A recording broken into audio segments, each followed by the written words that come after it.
Minkah, as a defensive back, you look at a guy like Derwin. What do you appreciate about his game? What makes him such a good player? I think he's a bigger guy. He kind of reminds me of Ronnie Harrison. They play the same type of game.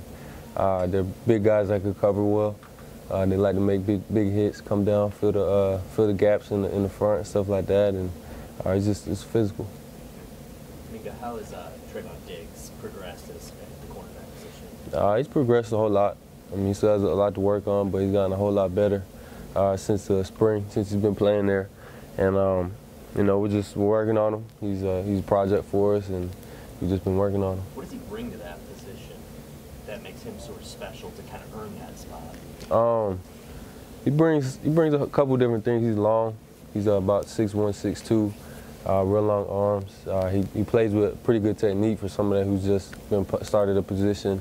And you know, he's a younger guy, so you could kind of mold him and shape him. Usually when you have a guy that's been playing there for a long time, he doesn't want to do certain things or listen to certain people, but when you have somebody that's just starting out, he's going to listen to everything that you have to say, and I think he does a really good job of that.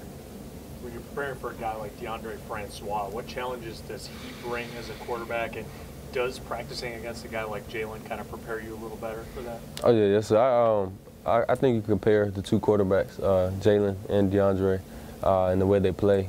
They're both real versatile. They both throw similar. They both started off young guys, had to lead great teams, and you know, they both like to run the ball a whole lot. So I think practicing against Jalen all summer kind of gave us a real good look at a quarterback like DeAndre. You and your family dealt with a hurricane and everything that came with that. How have you been able to kind of, you know, connect with some of your teammates like Jalen and guys from the Houston area and what they're going through? You know, when I heard it was going to be hitting that Houston area, I got a couple teammates, Tony Brown, his family's down there. I asked him, making sure his family was okay, his house was okay, and he said they're looking to evacuate or making sure that everything's all right, but right now they're okay, and you know, just got to keep talking to them, making sure everything's all right, because I know how it is, and I know how fast it can happen, and so you just got to make sure that they're all right, and if something does happen, you just got to keep them up, hold them up, and make sure that they're doing all right, and just keep praying for them. Minkah, these types of huge games, you know, like you guys are going to play this Saturday, I know that they're pretty par for the course here in Alabama, but when you first get here, I'm sure the first one or two has to be a little bit, you know, overwhelming to a degree. At what point did these types of environments start to feel normal? Honestly, after my first game here, after Wisconsin, I kind of set the standard for the Alabama football games. It was they were like number 9, we were number 1, something like that. And we were playing in Dallas Cowboy Stadium.